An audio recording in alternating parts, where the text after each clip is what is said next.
Hello, my friends. My apologies for being 15 minutes late this morning. I had something unexpected come up that I couldn't get out of on time. And so I am glad to be here with all of you. Welcome to Resistance Live. It is the 4th of March, 2025, and everything is chaos. We have a lot to talk about today, especially the trade war, the freezing of aid to Ukraine, Trump's attempt to overturn the First Amendment by tweet, essentially, and way, way, way more. So buckle up. It's one of those days. All right. Today, for our visually challenged viewers, I'm wearing a light gray sweatshirt. I am a pigskin, green-eyed, dirty, blonde-haired woman. My hair is pulled back. My thick gold hoops are in. I'm in front of my bookshelf and my yellow cart and my big cushy chair. And I am coming to you, as always, from occupied Muncie, Lenape, and Mohican land. Okay. So this morning at midnight, tariffs went into effect. 25% tariffs went into effect against Canada, Mexico, and China.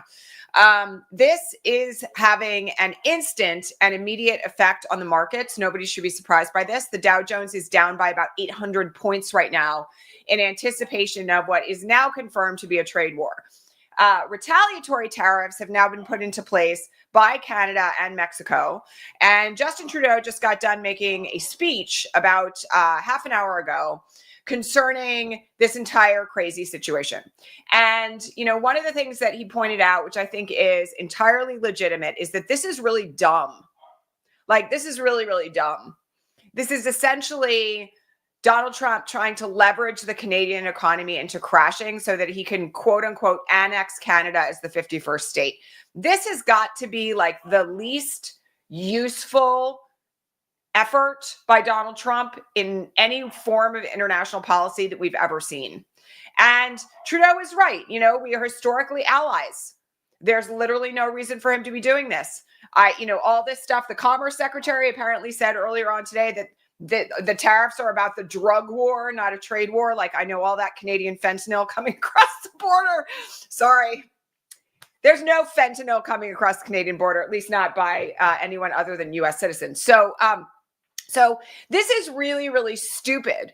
And, you know, the problem in all of this, as with many of the other things that he has undertaken, is that the people that this is going to hurt the most are Americans. And particularly in this instance, American farmers and working class people in the construction industry, right?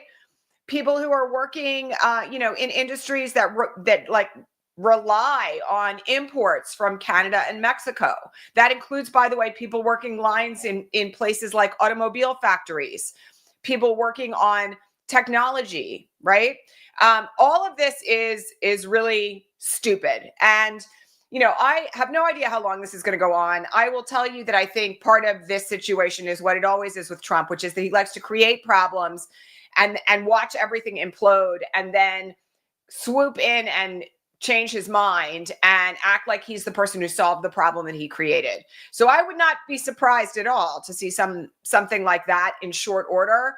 But all that said, it's this usual thing of chaos. And, you know, this is what it means to live in relationship to a narcissist, unfortunately, and a malignant one at that. So we'll have to see what happens here. But I do want to remind everybody that one of the things that tends to happen very quickly here is that when the stock markets plummet, Trump tends to backtrack because he's got lots of really rich people whispering in his ear about the impact of what he's doing. So again, we will have to wait and see what happens on this front. It is not good. Like, it is not good. And I'm also going to remind you all that there's a very clear awakening starting to happen now amongst some people who chose to vote for him. And again, we're going to have to see how this plays out. I really want to urge all of you to not adopt your F around, find out attitude on all of this, because everybody is going to suffer as a result of this. It's not just people who voted for him who are going to suffer. And frankly, we need as many people as we can get on our side of the fence for this one if we're all going to survive it. So it sucks. That's the short version of it. It completely sucks. We also have him having announced this morning that he is freezing all aid to Ukraine. This is not surprising. Like, I'm going to remind you all, because everybody seems to have completely memory hold this, that he was actually impeached for something very, very similar to this, right? His whole first impeachment was about that perfect phone call that he made where he demanded that Zelensky come up with fake information about Joe Biden or he was going to freeze aid. Remember this? That, by the way, was also a violation of the impoundments clause. It's not legal for him to do any of this. The money has already been allocated. It's against the law.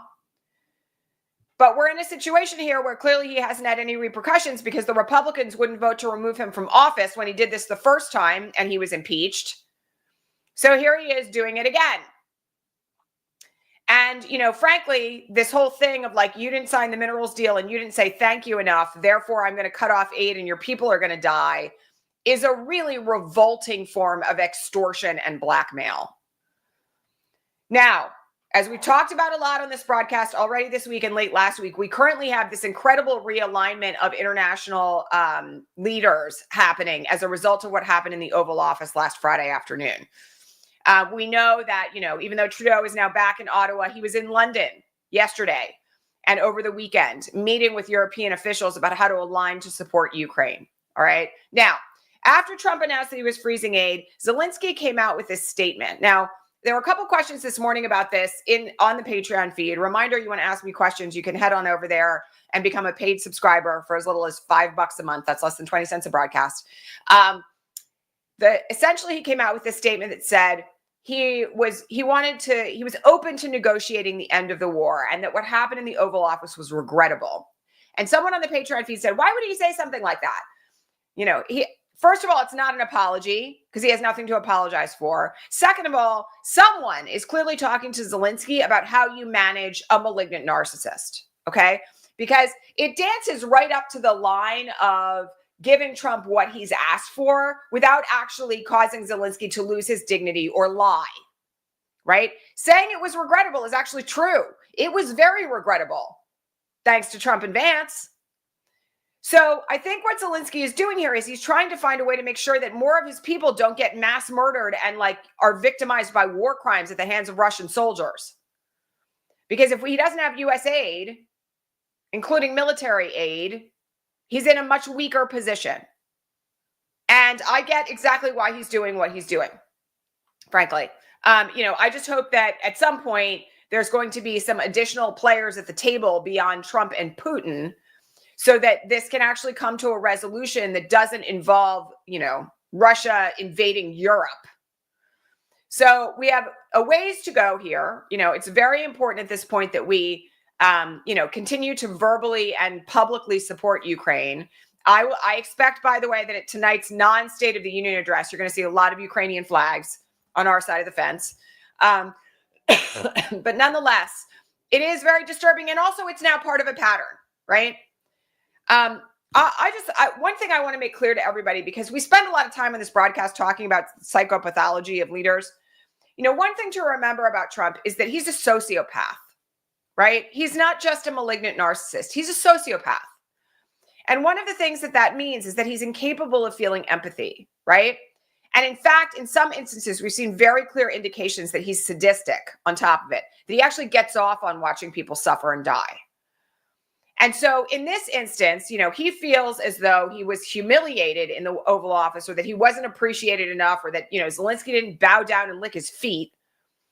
And now he's going to punish the entire country of Ukraine, which was invaded by a dictator that has been suffering in war conditions for 3 years, because he doesn't think that Zelensky bowed down enough. And now he's going to punish him and every other Ukrainian by extension. It's very consistent with his psychopathology. Just in the same way that he doesn't care that farmers are going to suffer from the tariffs, right? He doesn't care about America. He doesn't give a shit about anybody but himself. Pardon my French, right? He's incapable of that. That is part of his psychology. He cannot actually care about any other human being. So, you know, on today's broadcast, you know, there's a thumbnail that says he wants us all to suffer and die. That's not meant to be clickbait. That's actually not an exaggeration. Like, that's actually kind of where he's at. Someone made an observation yesterday on Blue Sky, which I thought was very, very astute, which is that essentially he's out to punish everybody in America and fundamentally worldwide, because he believes that he hasn't been thanked enough, or that he's being taken advantage of, or that he has to wield power in order to show that he's a big man.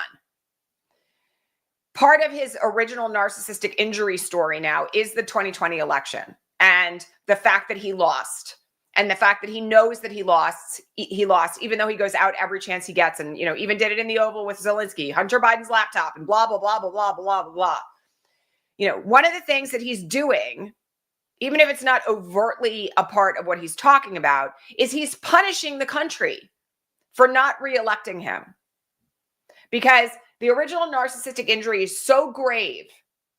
His own, deep pit of nothingness inside himself can't accept it.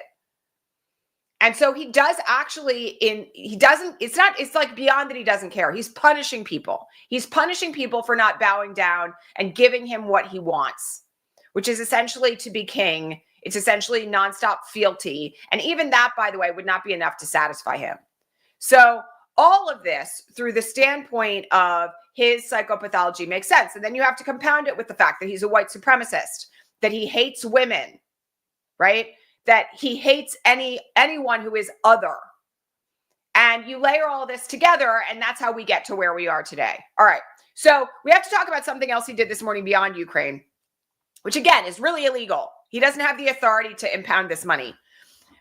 We have to talk about this post that he put out on Truth Social, which is now also getting a lot of airplay. And again, I have to remind people of something before I say anything else about this, okay? Trump cannot overturn the First Amendment by fiat. He cannot put a post on Truth Social and overturn the First Amendment. He cannot sign an executive order and overturn the First Amendment. So everybody has to take what I'm about to describe with a big grain of salt, like a really big one, like a cowlick-sized grain of salt, all right? He put a post out on Truth Social this morning that said that any public university or school that entertained protests, illegal protests. What's an illegal protest, by the way? Does anybody have a definition for that? Nobody I know does. The right to protest your government is contained in the First Amendment. Full stop. That any university or public school that entertains a quote unquote illegal protest will have all their public funding cut, their federal funding gone. And that people will be imprisoned indefinitely for protesting, and that anyone in the country who is an immigrant will be deported. None of this is legal. I want to make it really clear. He can't do this. Under the Constitution of the United States, he is not allowed to do anything that he signaled there. All right? So all of this is a threat. And I will tell you that what I think it is about is criticism of him and the administration and Musk. That what he's really mad about is that things like the Tesla takedown have taken on a life of their own, that there are ongoing protests about the gutting of the federal government, that we have people standing up and fighting back and calling the Hill nonstop. And he doesn't want to hear criticism because he is, wait for it, a sociopathic malignant narcissist who cannot tolerate criticism of any kind. So again, I have to remind everyone that while there's a lot of uproar about this morning, it's not anything that he is legally allowed to do. He can try it, don't get me wrong. He might, decide that he's going to order the military to arrest protesters. He's not going to get very far with that in a court of law. Those people will be released. All that said, it is a signal of what he thinks he can do now. As we talked about last week, he believes himself to be a king, right? And if you're the king, you can issue edicts and people are supposed to follow them. So that's essentially what he's trying to do right now by social media. So, I just want everybody to be very aware that even though this looks really bad and, by the way, has pushed everybody's outrage buttons, it actually has literally no legitimacy. And so if I was going to pick something to be upset about this morning, this would not be at the top of my list, right? Because essentially what it is it's just trying to scare people. And the other thing I have to remind you of is that it is illegal in this country for the military to use force against the American public. So if he orders, let's just say hypothetically, the National Guard to shoot people in the street, that's illegal. And that is an illegal order that they can reject and refuse to carry out. So everybody's got to get really clear on this stuff. Again, I try to give you guys an understanding of when you need to be outraged and when you don't. Denying aid to Ukraine is outrageous. Full stop. Okay. Trade war that harms everyday Americans, that's going to raise the price of basic goods for every single one of us. That's outrageous. And also stupid. I'm having a moment this morning where I just can't get past the stupid It's just dumb, like so unnecessary, right? And all he's doing, he's just doing it to show that he's like, he's swinging his thing around, That's really what it's about. So, all of this is serious, okay? And it's okay to be upset about it. First Amendment tweet, I see what he's doing. Again, it's all words. It carries no weight, okay? And, I want people to be, thoughtful about that. All right. Lots of questions this morning on the feed about the funding freeze that is currently before the Supreme Court. Okay, I have to. This is another one of those moments where I have to give you wonderful people a little bit of a talking to about speed. All right. The funding freeze emergency TRO has been in front of the Supreme Court for, count them, 5 days, 2 of which were a weekend. Now, while I know the Supreme Court can move quickly when it wants to, the fact that they just stayed the payment of the payout of these payments for 5 days is not outrageous. I know it feels outrageous to some of us, okay? And I get that. But I'm going to tell you that the average delay on the payout of a contract of 5 days would not be enough to send most people into the stratosphere. This is a very serious issue that is in front of the Supreme Court. Okay. And yes, it's not the way that an appeal normally is postured in this manner, but they're going to write an opinion on it. Okay. It's not probably going to be a very long one. And I expect we're going to get a ruling on this in a couple of days. All right. So for everybody who's like, why haven't they ruled on it? You have to remember that ordinarily when an appeal lands at the Supreme Court and they're deciding whether or not to review it, that process takes months. And then if they accept a case, there's a briefing schedule that usually stretches out at least half a year, and then a ruling that comes at the end of the term, which is sometimes 9 full months from when the court sat in a given term. So folks need to take a breath. Just take a breath. And I know that it feels like everything right now is a crisis. And by the way, I have to remind you, this level of urgency, right? This thing of it has to happen now, is a quality of white supremacy culture. You all have seen that diagram, right? We have to wait to see what happens. And there's no way to rush the Supreme Court on this. And yes, you can have a little bit of frustration that it hasn't happened yet, but don't freak out about 5 days, 2 of which were a weekend. Okay. They're going to rule. And they also have a full docket of cases and oral arguments that they're hearing on a regular basis right now. Okay. So, have to understand the process. All right.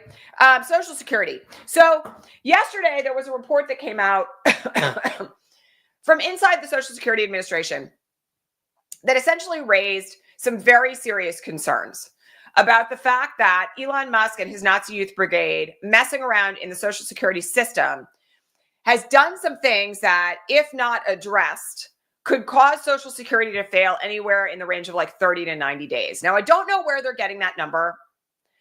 And again, I'm always really cautious about talking about this sort of thing here because we have a number of people in this audience who rely on Social Security for your survival.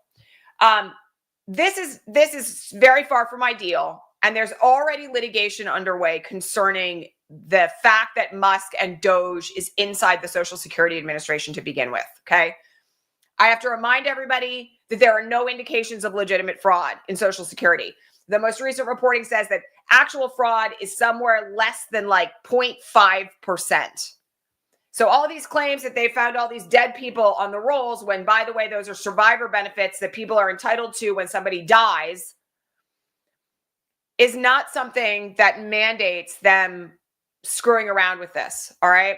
And at the same time, I have to remind everyone that court proceedings are underway. We will see what comes of this. Enforcement mechanisms exist. And by the way, if Social Security fails, it's going to be like revolution time in America. So, again, please take deep breaths about this, because nobody that I know and nobody in this audience, as far as I'm aware of, has had any delay in their Social Security payments of any kind. Yes, there are some funky things going on when you log in. I'm aware of that. All right. But again, I know this is really scary, and simultaneously, we have to deal with reality and where we sit right now. Okay. And we're in a place where there's a lot of moving pieces in terms of the law. There's a lot of moving pieces in terms of court cases. And also, if anything happens to Social Security in this country, you can bet your bottom dollar that the Hill is basically going to be on fire. And I don't mean that literally, but what I mean is that, like, we have representatives and senators on both sides of the fence with very large retired populations in their states. And if Social Security goes down, you can bet your ass that there is going to be an enormous amount of upheaval and uproar on the Hill. And that's the case, even though they're signaling that they want to cut all of this in the budget. There are already Republicans who are out there talking about the fact that they will never agree to cut Social Security and Medicare and Medicaid because like 25% of the population of their representative districts are on it.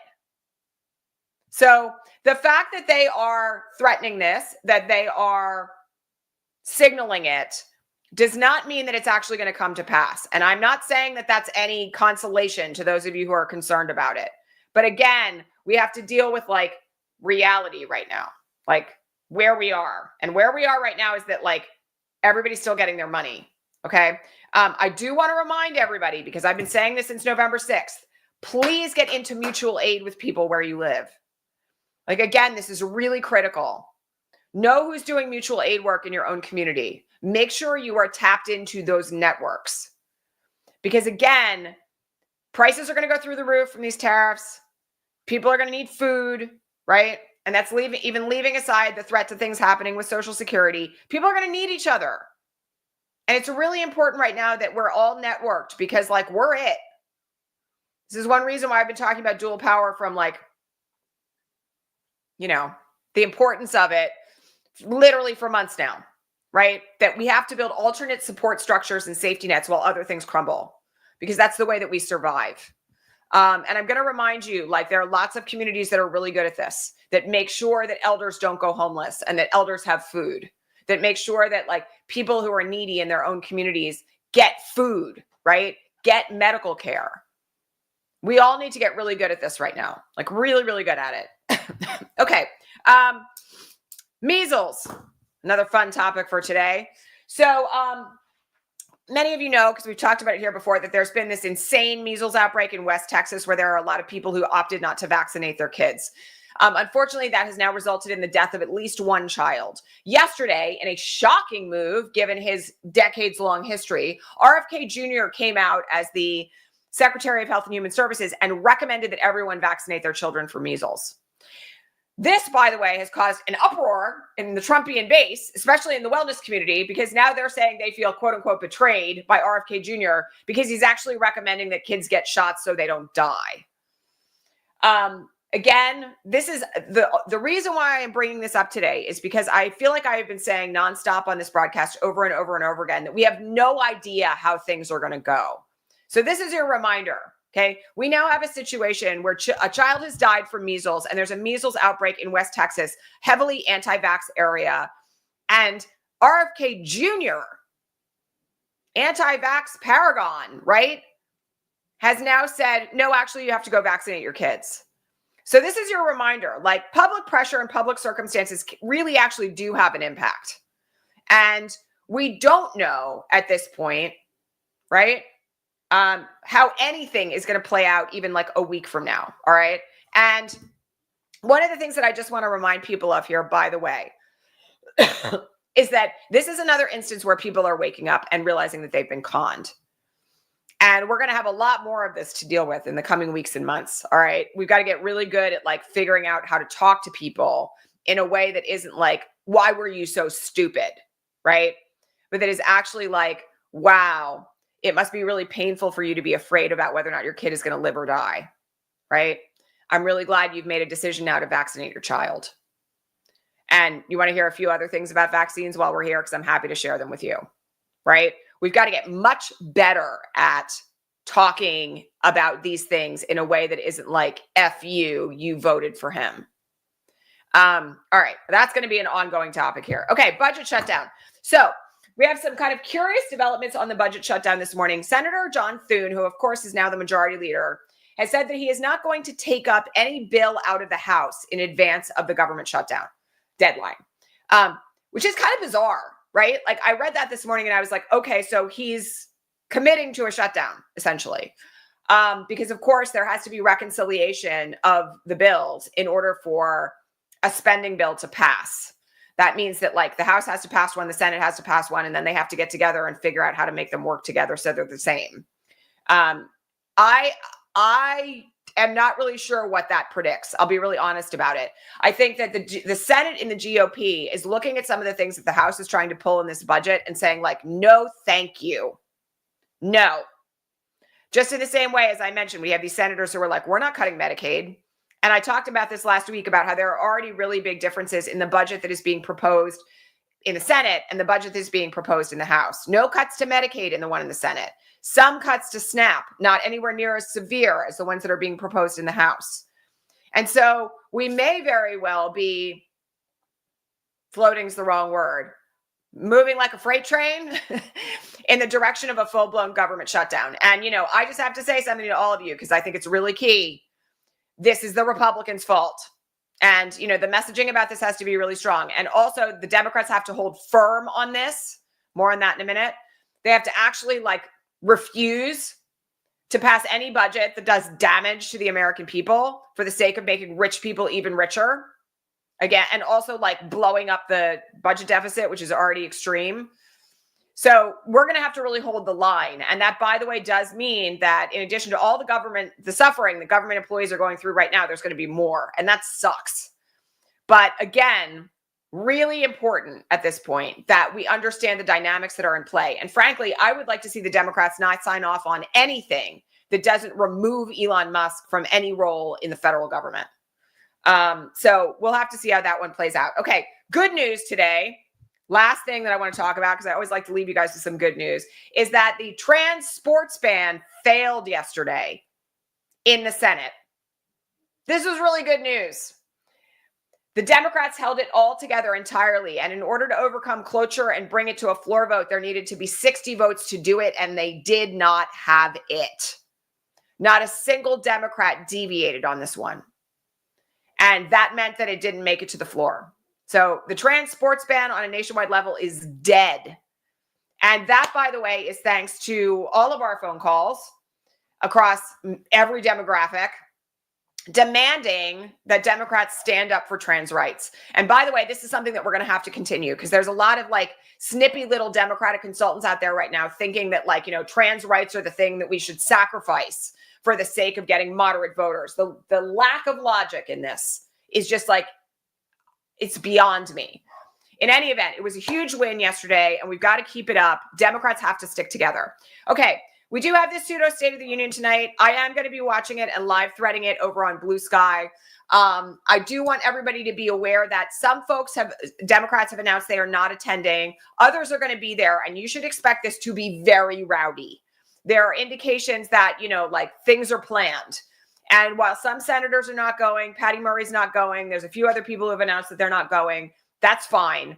But you all know my opinion on this is that actually we don't cede the floor. And this should be used as an opportunity for protest and spectacle because we all know he's going to lie through his teeth. So, you know, yes, I know there are these rumors that he's going to announce that he's pulling us out of NATO. I don't even know how that's going to work. Crazy. Going to be crazy. All right. And also the Democrats have a real opportunity here to make their voices heard to the nation. And I hope they use it. All right. I will see all of you online for the remainder of the day. Again, my apologies for being a few minutes late this morning, but thank you for being patient with me. And I will catch you all here tomorrow at regular time. Please don't forget to drop a comment below if you are watching on the replay, because it tells the algorithm that you like what we do here. Don't forget to thumbs up this broadcast, share it with anybody who could benefit from it. And please subscribe if you have not yet done so already. Much love to all of our Patreon supporters. Your subscriptions help to keep this broadcast afloat and to make this work able to continue. And many thanks also to our channel members here on YouTube with your special emojis and your comments. I appreciate all of you. And I'll see you all tomorrow, regular time. All right, bye.